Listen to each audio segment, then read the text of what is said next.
আসসালামু আলাইকুম। প্রবাসী নিউজ টিভি চ্যানেলের নতুন ভিডিওতে সবাইকে স্বাগতম।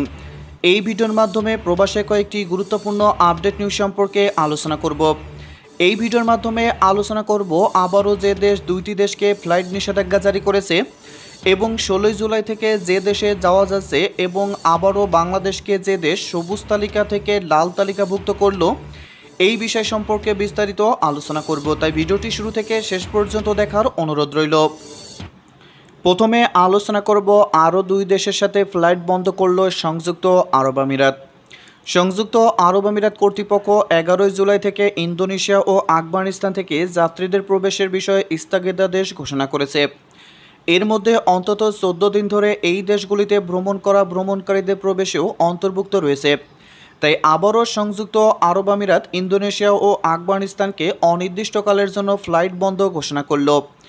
এর আগে বাংলাদেশ সহ আরও 5টি দেশকে 15 জুলাই পর্যন্ত ফ্লাইট স্থগিতাদেশ দিয়েছে সংযুক্ত আরব আমিরাত।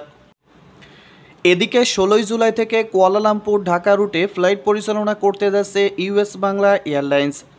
মালয়েশিয়ায় কুয়ালালামপুর থেকে আগামী 16 জুলাই ঢাকায় ফ্লাইট পরিচালনা শুরু করতে যাচ্ছে ইউএস বাংলা এয়ারলাইন্স। প্রতি শুক্রবার এই ফ্লাইট পরিচালনা করা হবে। ইউএস বাংলা এয়ারলাইন্সের এক সংবাদ বিজ্ঞপ্তিতে এই তথ্য জানানো হয়েছে। এতে বলা হয়, এই ফ্লাইট কুয়ালালামপুর থেকে প্রতি শুক্রবার স্থানীয় সময় বিকাল 3:50 ঢাকার উদ্দেশ্যে ছেড়ে আসবে। ঢাকায় হজরত শাহজালাল আন্তর্জাতিক বিমানবন্দরে অবতরণ করবে বিকাল 5:50।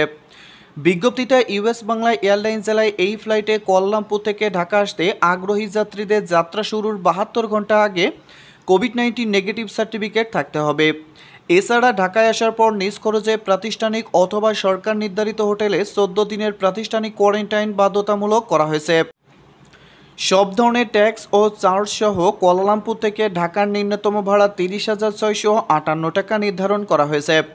ফ্লাইট চলার সময় করোনাকালীন সব ধরনের স্বাস্থ্য নির্দেশনা পালন করার বাধ্যবাধকতা রয়েছে। 164 আসনের বোয়িং 737/800 এয়ারক্রাফট দিয়ে কুয়ালালামপুর থেকে ঢাকা রুটে ফ্লাইট পরিচালনার পরিকল্পনা রয়েছে ইউএস বাংলা এয়ারলাইন্স। তবে কবে নাগাদ বিমান Bangladesh airlines Kuala Lumpur two Dhaka রুটে ফ্লাইট পরিচালনা করবে সেটা পরবর্তীতে জানিয়ে দেওয়া হবে। তাই 16 জুলাই থেকে কুয়ালালামপুর ঢাকা রুটে ফ্লাইট পরিচালনা করবে ইউএস বাংলা এয়ারলাইন্স প্রতি সপ্তাহে একটি শুক্রবার বিকাল 3:50। এদিকে 30টি দেশকে সবুজ দেশের তালিকায় যুক্ত করল কাতার সরকার। কাতারে আসার পর কোন দেশের লোকদেরকে কয়দিনের জন্য কোয়ারেন্টাইন করতে হবে সেটি ঠিক করার জন্য বিশ্বের সব দেশকে 3টি ক্যাটাগরিতে ভাগ করা হয়েছে। এর মধ্যে সবুজ রঙের তালিকাভুক্ত দেশগুলোর টিকা না নেওয়া যাত্রীদেরকে কাতারে আসার পর 5 দিনের জন্য হোম কোয়ারেন্টাইন থাকতে হবে। কাতারের স্বাস্থ্য মন্ত্রণালয় নতুন করে সবুজ তালিকায় মোট 30টি দেশের নাম অন্তর্ভুক্ত করেছে। সোমবার 12 জুলাই থেকে টিকা না নেওয়া সবুজ তালিকাভুক্ত দেশগুলোর নাগরিক ও অধিবাসীরা কাতারে আসার পর 5 দিনের হোম কোয়ারেন্টাইনে যেতে হবে। চতুর্থ দিনে তাদের পিসিআর পরীক্ষা দিতে হবে।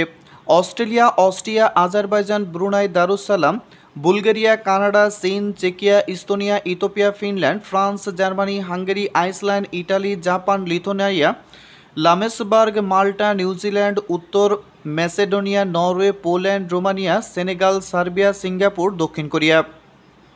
কাতারে আসার 72 ঘন্টা আগে করোনা টেস্টের পর সেটি নেগেটিভ সনদ সাথে রাখতে হবে। হলুদ তালিকাভুক্ত দেশগুলি থেকে কাতারে আসার পর 7 দিনের জন্য হোটেল কোয়ারেন্টাইনে যেতে হবে যদি করোনা টিকা দেওয়া না থাকে। আসার পর 6ষ্ঠ দিনে কাতারে করোনা টেস্ট করতে হবে। লাল তালিকাভুক্ত দেশগুলোর নাগরিক ও অধিবাসীদের মধ্যে যারা টিকা পাননি তাদের বেলায় কাতারে আসার পর অবশ্যই 10 দিনের জন্য হোটেল কোয়ারেন্টাইনে যেতে হবে। আর 9ম দিনে কাতারে করোনা টেস্ট করা হবে। কাতার স্বাস্থ্য মন্ত্রণালয়ের ওয়েবসাইটে গিয়ে সবুজ ও হলুদ এবং লাল দেশগুলোর সর্বশেষ আপডেট পাওয়া যাবে। এর ভিতরে বাংলাদেশকে লাল তালিকায় ভুক্ত রাখা হয়েছে।